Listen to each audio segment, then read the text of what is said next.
Good morning. Welcome back to VW Family Farm.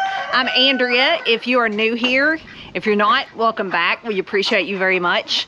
I want to kind of take you guys around today and give you some glimpses of the farm. If you've been here for a long time, I can kind of give you some updates of everything we've got going on. And if you're new, you'll get a chance to see our farm for yourself for the very first time. We're out and gonna do chores.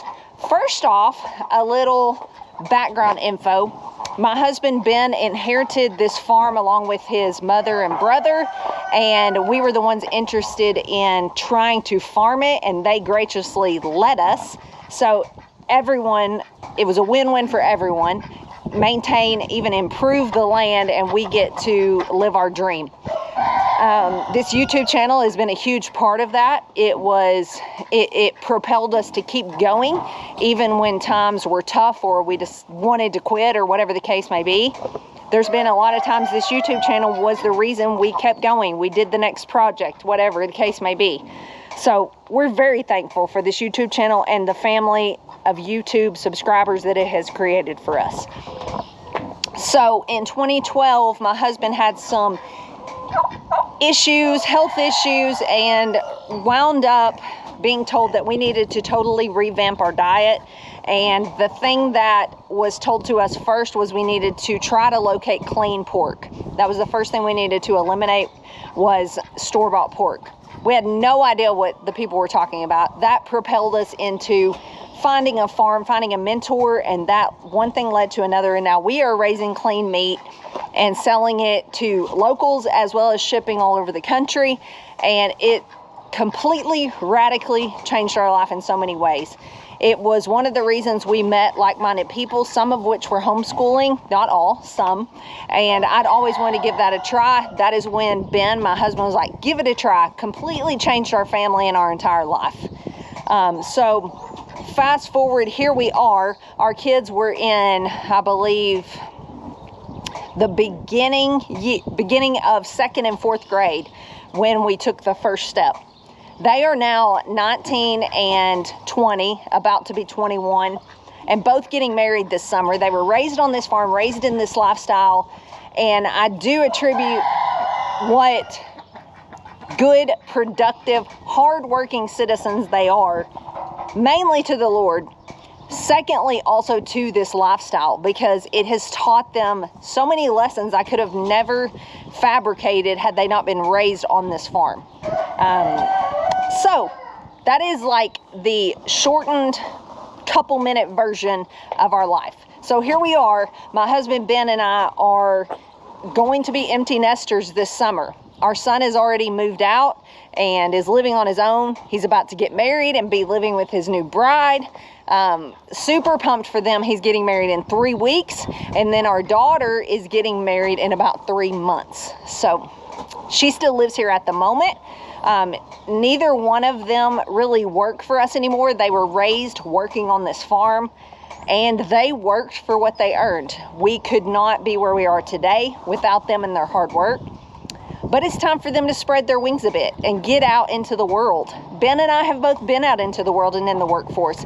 It's time for them to experience that. Looking forward to that for them, actually, and for them to start their life and to, you know, get out and, I hate to say make some money, but make some money. I don't want to see them struggle paycheck to paycheck. If they get out and make some money, and you know, maybe they live in town and they don't have anything to do with the farm for a few years, that is okay. I feel like they actually need to do that. That is what led Ben and I to where we are today, because we did get out and experience the rat race and, you know, the cost of groceries versus the quality of what we were getting. And that led us back to our roots that our grandparents lived. And in fact, it led our parents back to their roots in turn. All of our parents have, you know, enjoyed this farm right along with us. They've helped us many, many times.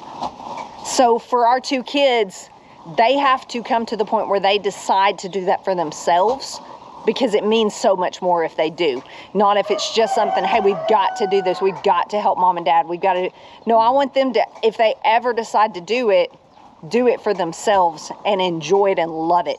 I always said I would never make them live this lifestyle or farm or garden or raise meat or bees or any of the things. I would never make them do it, but I would make sure they knew how if they ever decided to, and they both know how. They could run this farm blindfolded. So let's get started. Let's feed some animals. You can see these little old spot piglets. We raise several heritage breed animals. These are one of them. But we have also decided our favorite breed is taking these old spots and crossing them with Berkshire. It produces pork that is out of this world. So we've got some crosses of those. I'm going to take you back and show those, and I'm going to talk to you about our cows, what we raise and why, and yeah, just give you an all-around tour. Let's go.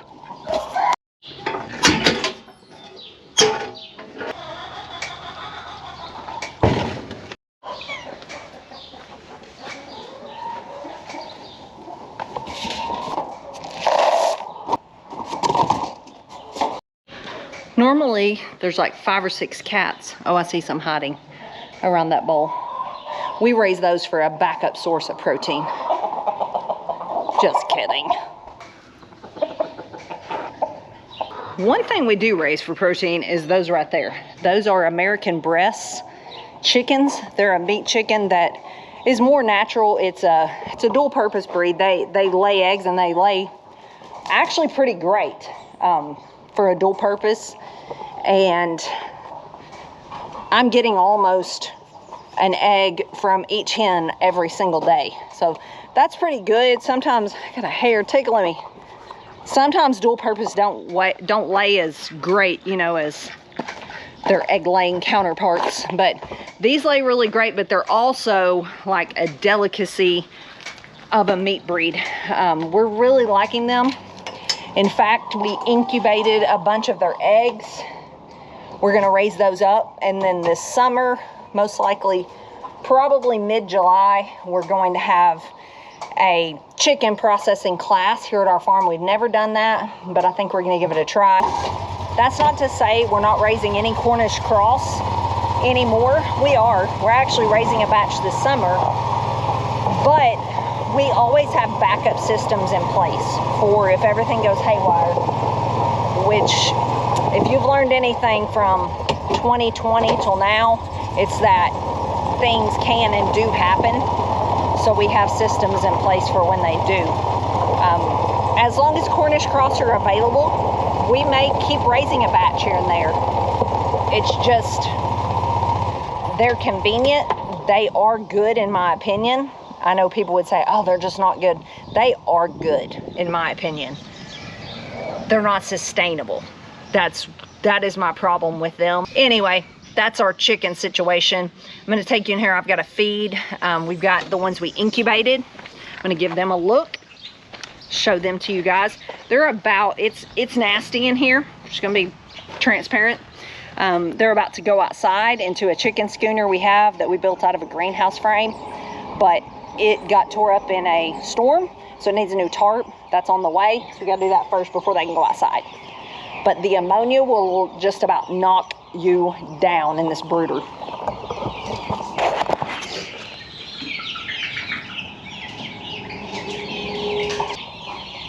There's 2 different ages in there, coexisting pretty nicely, I might add.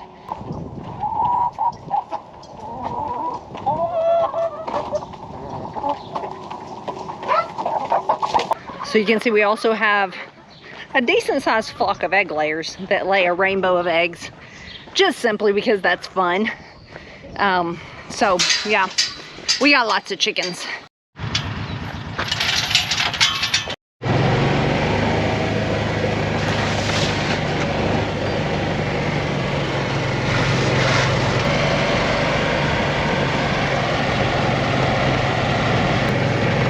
You can see out there, my 2 milk cows are out there along with the bulls. They're out of our herd right now because of, we don't want the cows calving in where they would if they were bred right now. So the bulls will go back in here pretty soon.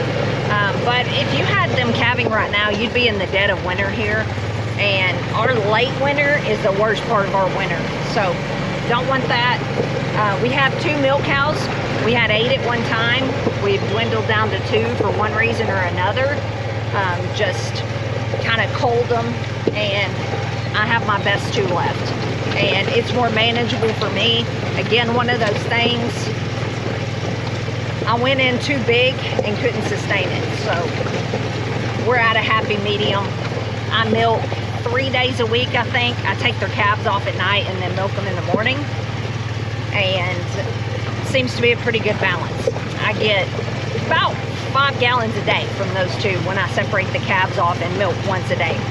So pretty good deal. And there's people in this area that want raw milk. Gives them that. Gives me just a little bit of extra income. And I'm able to keep my cows and keep them in milk. And if I want to make cheese, I've got the access to the raw milk to do it.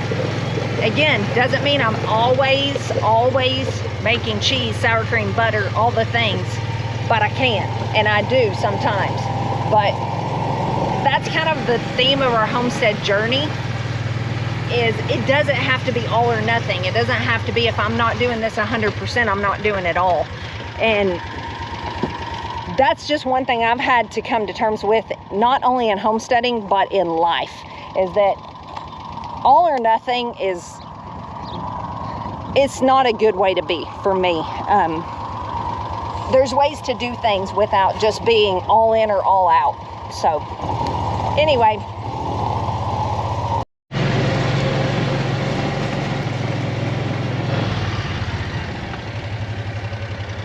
look how pretty y'all are.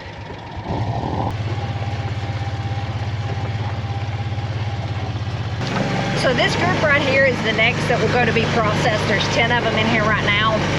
We've got actually cows or calves at 2 different little farms or pieces of land.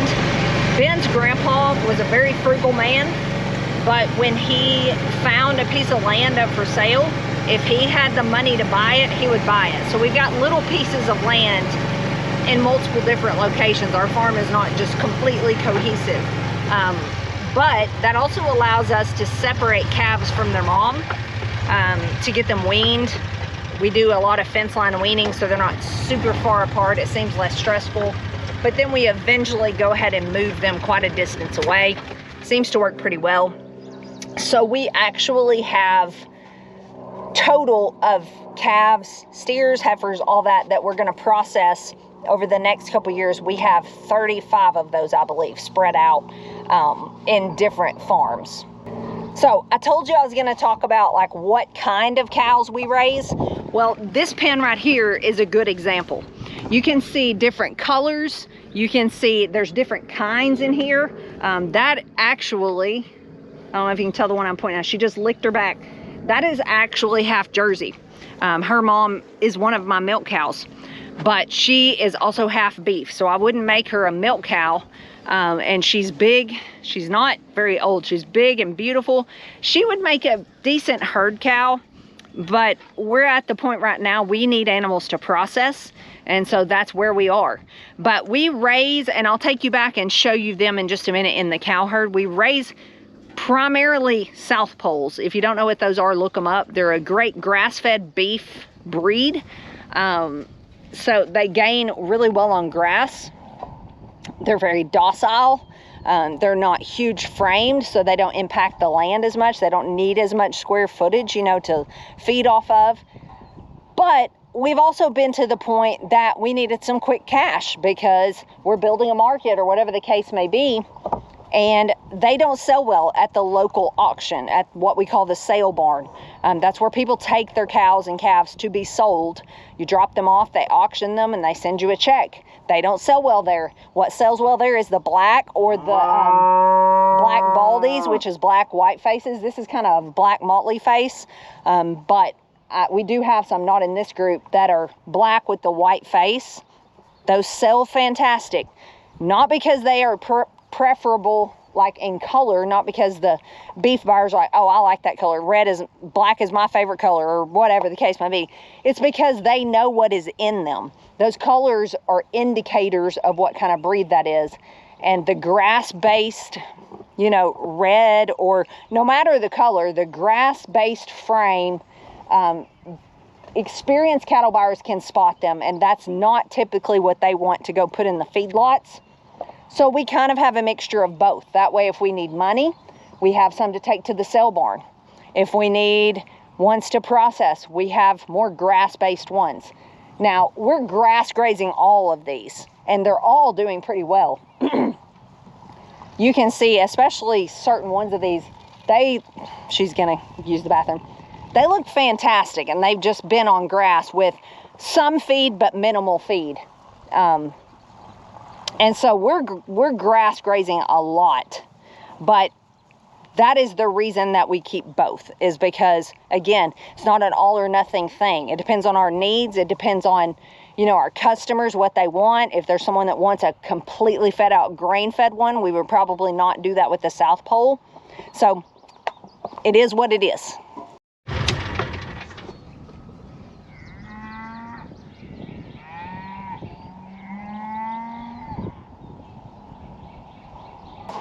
I just have to take a second and show you what rotational grazing, regenerative agriculture has done for our land. That is a thing of beauty if you're in grass-based cattle. That is the result of rotationally grazing, of rolling out your hay to feed your soil. It's just amazing.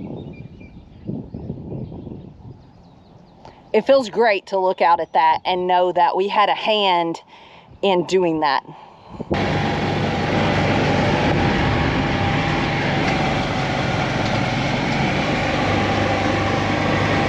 Okay, I'm gonna take you over here and show you our herd of cows. This is cows or heifers that are about to have their first calf, their second calf.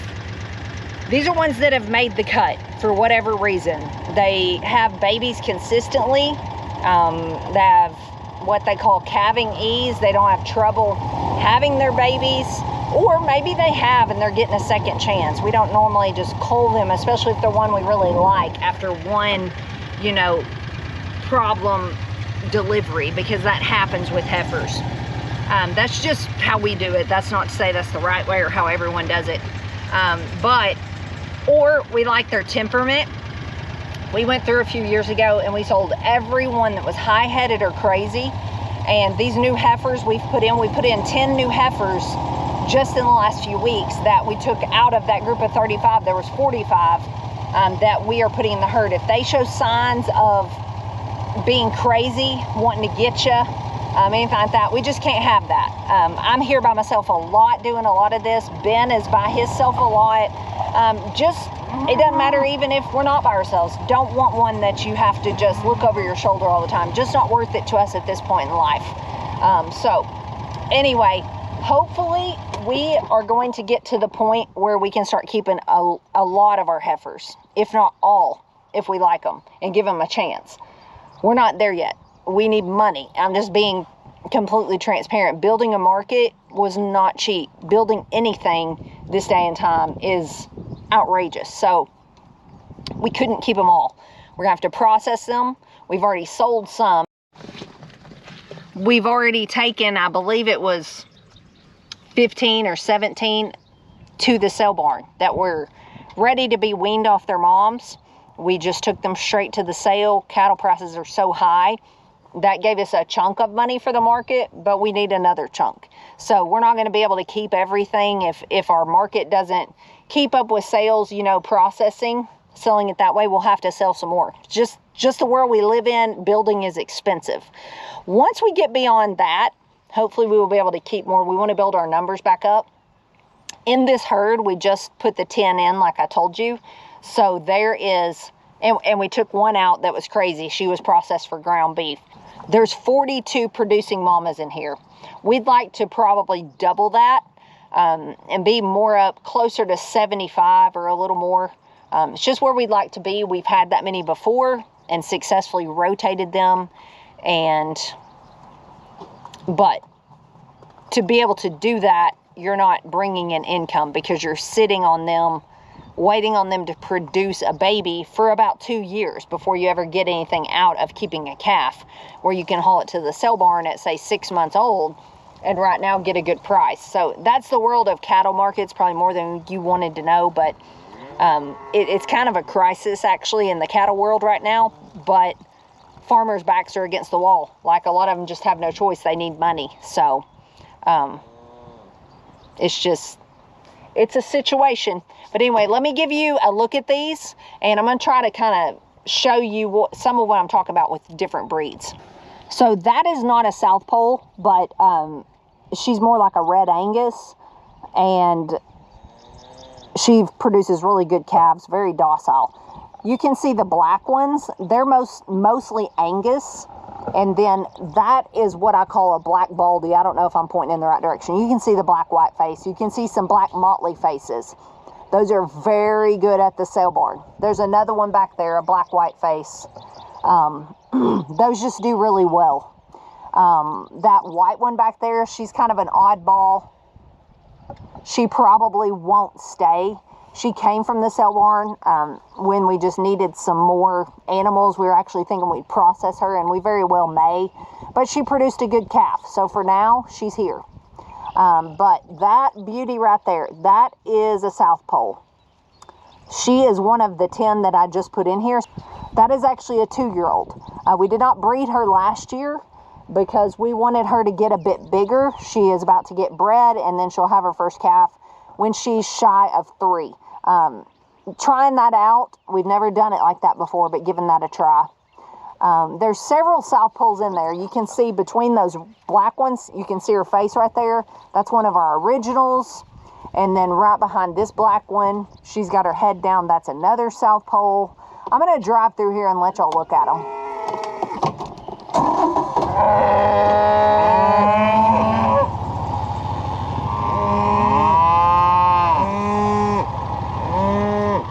That's a South Pole, lighter red. She's a good one. You can see their frame is shorter. They're just smaller, but they do very, very well. You can see how filled out they are. You can't see hip bones on most of the South Poles. They're just very efficient on grass.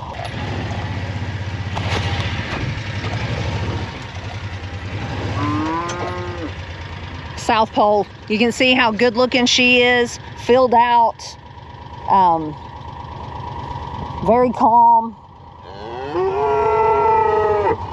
And several of these calves are from South Pole moms, and they are just really good looking calves. It's just, the reason I'm showing you this, I'm just telling you from our experience some of the things we've learned, and that is with all the different breeds, sometimes it's okay to not just pick one. There's advantages to having options. Let's go feed the pigs. Let's go. Let's go.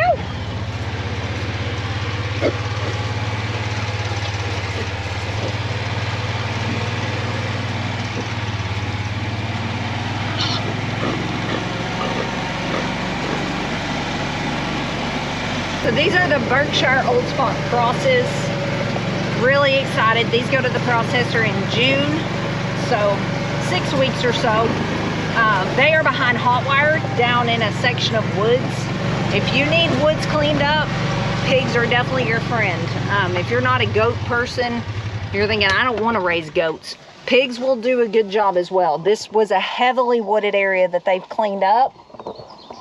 I mean, they've cleaned it up too well at some points where it's like no grass at all. There's grass coming back now. But yeah, these are some good looking pigs.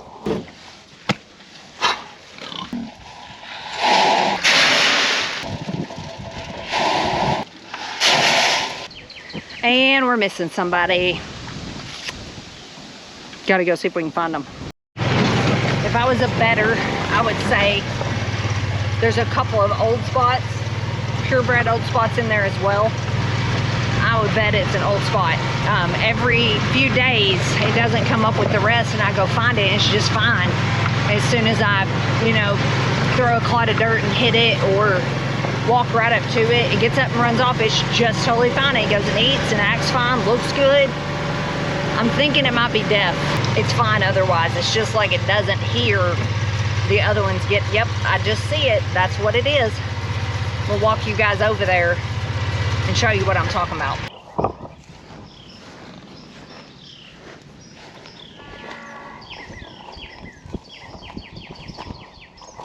Pick, pick. Go eat. Go eat.